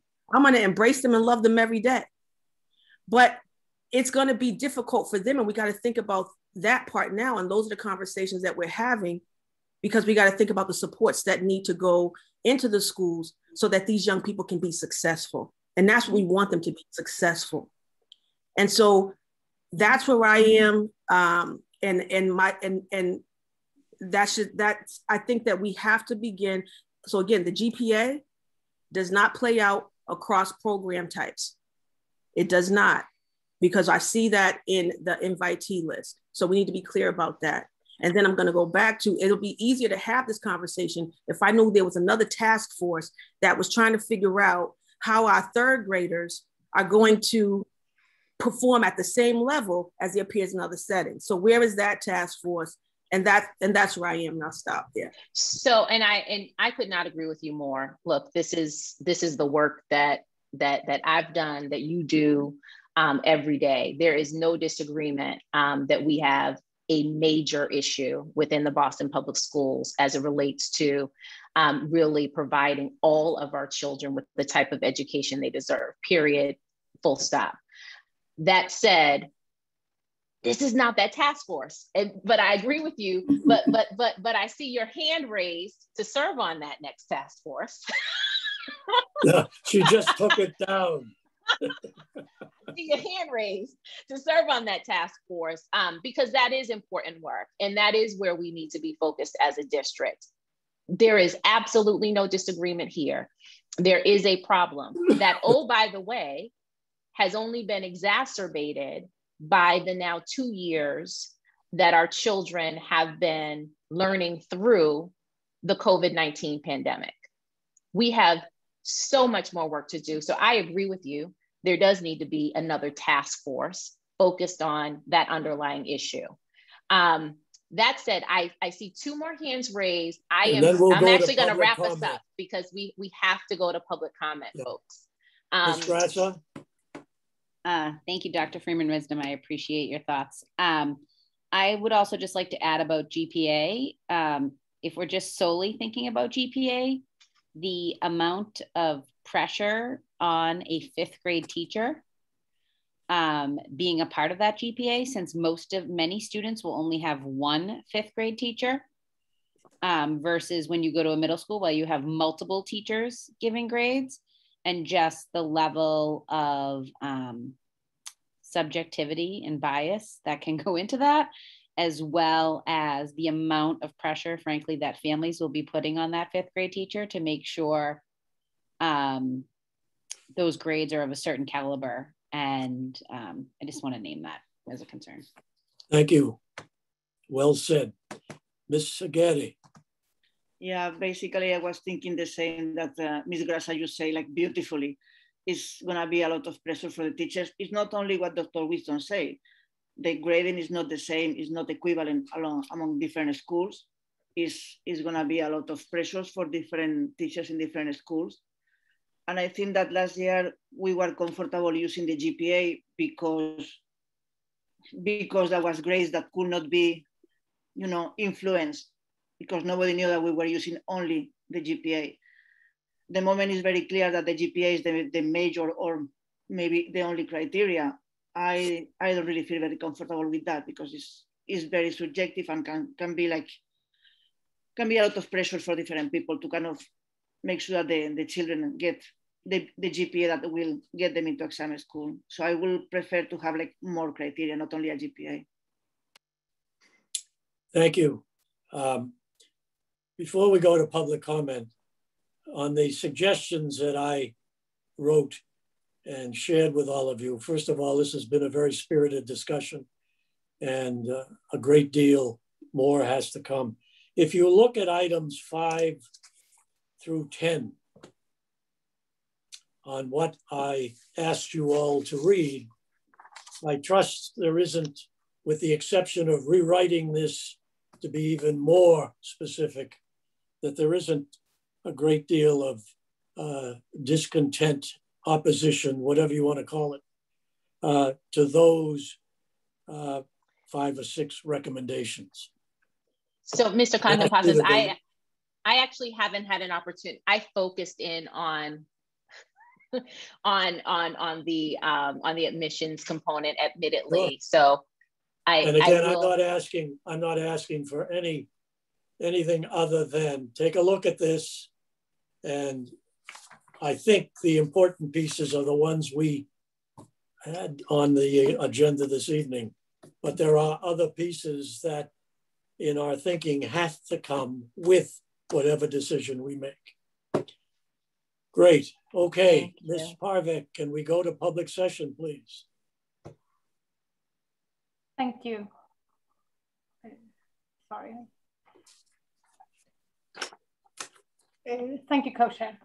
We have 5 speakers this evening, and each speaker will have 2 minutes per person. I will remind you when you have 20 seconds left. Those who require interpretation services will receive an additional 2 minutes. Please state your name, affiliation, and what neighborhood you are from before you begin. When I call your name, please raise your hand virtually in Zoom.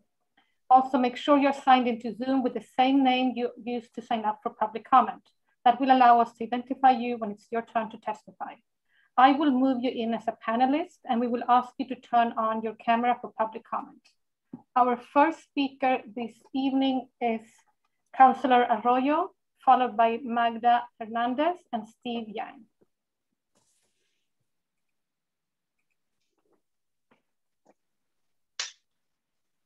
Councillor Arroyo, please turn on your camera and unmute yourself. Thank you. Thank you. Am I free to start? Yes, please, you can start. Thank you so much. First and foremost, I want to thank everybody here who is tackling, I think I'm 33 years old, just to date myself, but this is an issue that I've grown up with for the entirety of my life, quite honestly. I was born and raised here in Boston. My father, Felix D. Arroyo, was on the Boston School Committee in the 90s. That was my daycare. That's where I used to go. And it would not surprise you to know that even then, the entrance into the selective school process and how this may have been racially biased and was economically biased in a number of different ways was a hot topic even then. And I think one of the things that I want to make sure we're clear on, and I say this because I received a petition today, a petition specifically about this task force and folks on it. And that petition specifically only called out one member of this task force in one organization, and that's Tanisha Sullivan in the NAACP. And I want to be clear that what we're dealing with as a city, and when we talk about our selective process schools and what we've seen here is entrenched white supremacy in a number of different ways. And I don't want to bat around that or clean up the words or the language or make that feel less aggressive. That is what that is. And, you don't have to go much further than the fact that even in 1965, when the Racial Imbalance Act came out to deal specifically with inequality in schools, racial inequality in schools, it specifically created an exemption to exam schools because they didn't want to touch them, because racial imbalance was okay in our selective schools. And so when we get to where we are today, I want to talk a little bit about the process, and I want to thank you as well for the process that led to this year's class. But I worry when I hear folks equate competency or the ability to excel with the ability to do well on a standardized exam. Standardized exams are, in fact, racially biased, and they don't do the merit, they don't do the work, they don't ensure success. And I am an O'Brien student. I went there, so shout out to Tanya.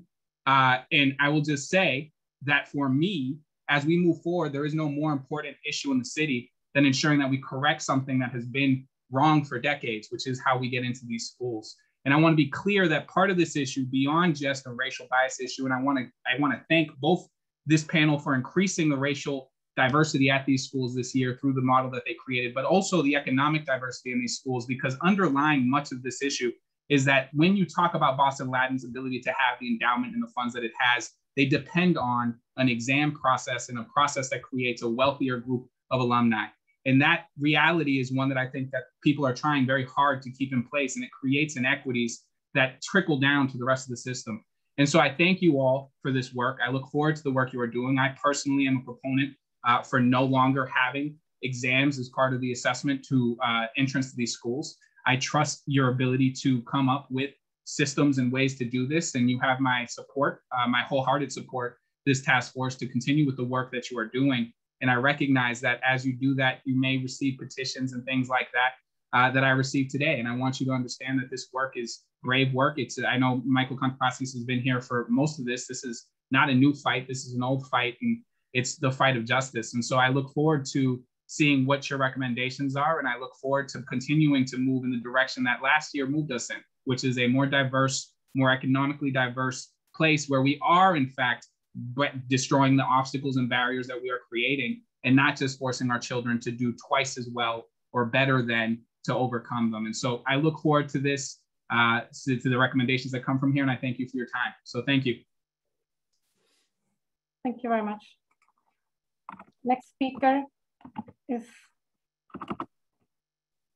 Magda Hernandez.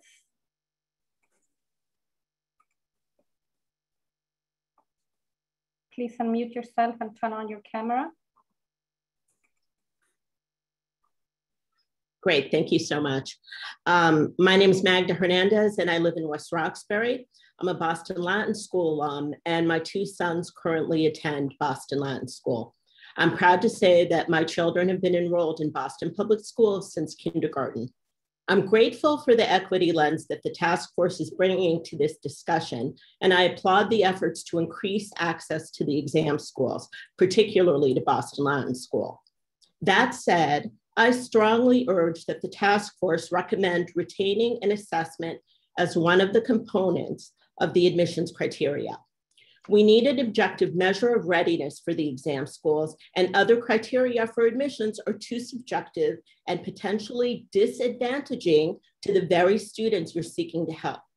For example, underrepresented students would not be better served if the admissions process leans on measures such as teacher recommendations or even too heavily on grades. These criteria would give an advantage to students who are affluent, well-connected, and/or attend private schools. Grades alone would not suffice. As others have noted, they can be manipulated. What's more, studies have shown that racial bias sometimes translates into lower grades, particularly for Black boys. BPS should use the MAP test, which Superintendent Casalius has identified as free from bias and aligned with the BPS curriculum.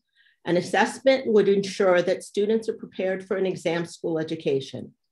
As a Black and Latinx alum of BLS myself, I would like to underscore the fact that any student, regardless of race, ethnicity, or socioeconomic status, is capable of success if they devote time and effort to their studies and are supported. I've served several years on school site council, and I've met countless Black and Brown students in my work as a volunteer who succeeded as Boston Latin School. Finally, let's remember the true fight for opportunity for students of color in BPS must be focused on giving them the foundational skills in our elementary schools. That's where our fight for equity is most urgently needed. Thank you so much for your time this evening. Thank you very much.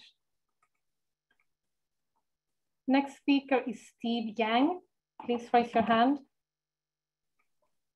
No.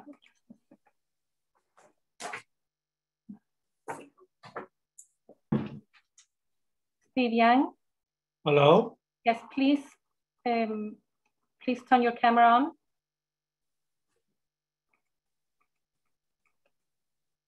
Steve Yang. Can you hear me? Yes. Can you hear me? Yes, thank you. Okay, thank you very much. So I'm Steve Yang, originally from West Roxbury. So thank you everybody for your contribution to this task force. So I have a question about the policy. So what's the purpose of the admission policy? Do we use this policy to help the students to prepare well for their future or not? So what value do we to advocate by this policy? Do we promote the hardworking or something else or otherwise? And no matter what policy we want, have we ever analyzed the impact in the city of Boston? For example, what effect will on the Boston public school, especially Boston exam schools, and also what the community will be affected by this policy, and also what impact will this policy bring to the future Boston resident. And also the exam school policy, admission policy, will have a profound impact on the city of Boston. A thorough impact analysis needed to be done, and the results needed to be communicated to the public. Families and taxpayers have the right to know to know as much as possible about the impact of any such policy before it's approved, and should have enough time to influence the decisions. And also the task force should have the voice from different sides. We talk about the diversity. We should have a diversify the voice too. Thank you. Thank you.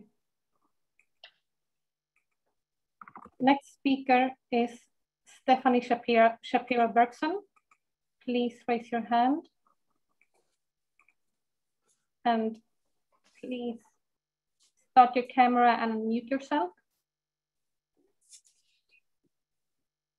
Hello. Hi. Good evening. My name is Stephanie Shapiro-Bergson, and I'm a BPS parent of 6th and 8th graders. First, thank you so much for coming up with an incredibly thoughtful selective school entrance policy that is, if we have to preserve selective schools, that begins to make these schools more reflective of our BPS student body. Considering the data that were just released last week, and anecdotally from dear friends in both my neighborhood, which I didn't say is right across the street from Boston Medical Center, and from my son's 6th grade class in his BPS K-8 school, this policy certainly made a significant step toward this essential end goal. Though the data show us that there is more to do. Use of zip codes by family mean income, reserving a zip code for foster and homeless community members, clearly provided a reasonable opportunity gap correction factor, making exam schools long overdue more reflective of our BPS student body. I focus on ways to eliminate health disparities. And so I reiterate encouraging you to more deeply explore geocodes. I've done this for you to a small extent and included in my written testimony resources about geocodes as used in the Harvard Disparities Geocoding Project. I don't know if you've looked at that yet. They most recently used that for COVID-19 response. And during this meeting now, I just heard back from Dr. Krieger, who's one of the lead researchers on the Harvard Geocoding Project, and she gave me some slots for a meeting if anyone wants to join me. So she's the leading expert in the country on geocodes. So I also understand that many voices are committed to selective schools prioritizing a merit variable. Pre-pandemic grades or AMCAS inclusion factors actually seem to work effectively in the equation for this year, but I understand that this is a dynamic variable. But randomizing the inclusion semester of grades or whatever merit variable you use might be an interesting way to proceed.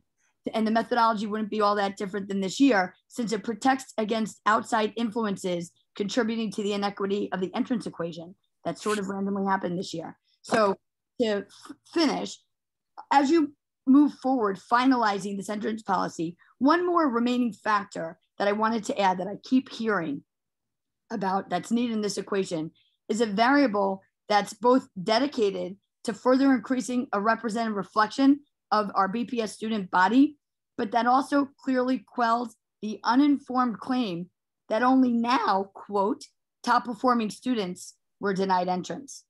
The whole point is that too many top performing students have been denied based solely on opportunity or lack thereof opportunity. And I was just thinking for my last piece that Ms. Sullivan, your focus on breaking down neighborhood silos might be getting at that variable. So thank you so much again for your work. Thank you. Next speaker is we have a Cantonese speaker, so I will turn off the interpretation icon. I don't see, so interpreters will all be in the main room, and interpreters, please stop interpreting now and mute yourself for this part of the testimony. Solamente apagan el micrófono.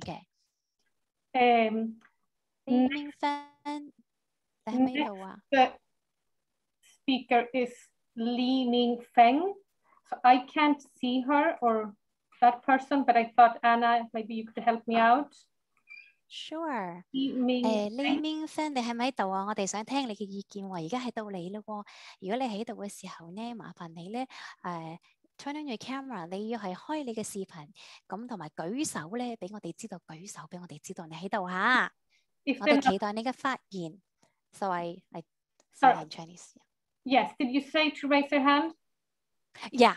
Okay. So I don't think they're here actually. So I will activate. Okay. 你明分你唔喺度咯喎。Okay. I will activate interpretation icon again, and you will all be sent to your channels, and you can start interpreting. Thank you. Okay. Thank you. So Ms. Sullivan and Mr. Contempasis, that concludes our speakers for public comment. Thank you, Ms. Parvek. If there is nothing further, I will entertain a motion to adjourn. Actually, Mr. Contempasis, I have something. Go to it. So I do want to just respond to Councilor Arroyo's testimony, and specifically the attack on the NAACP.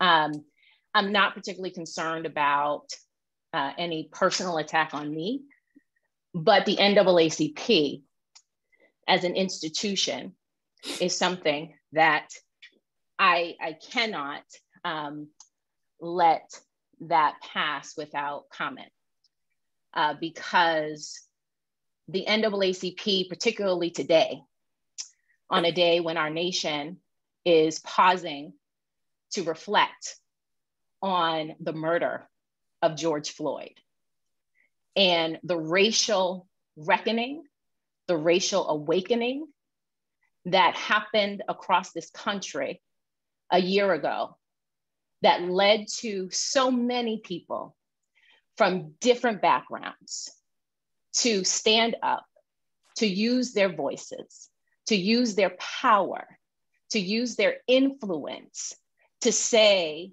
no more to racial injustice, no more to racial inequity. On this day, I cannot allow for the NAACP, the oldest civil rights organization in the United States of America, with a mission specifically to address racial discrimination and inequity, to be attacked. Not on my watch. This work is systems level work. It is community building work. It is unifying work.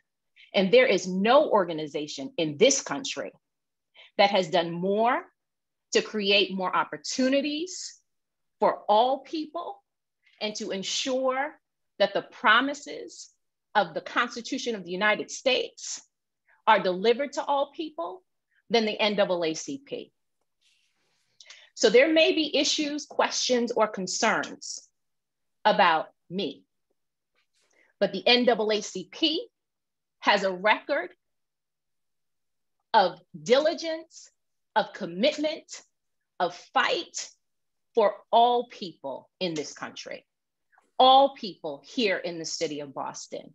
And but for the work of the NAACP, we would not have seen the type of progress that we've seen as it relates to educational equity in this country. So I understand that there may be some concerns and people may be unhappy, but let's respect and honor the work and the legacy of institutions like the NAACP and not attempt to tarnish that history and that legacy because we are personally unhappy with decisions that may have been made. Thank you. Thank you.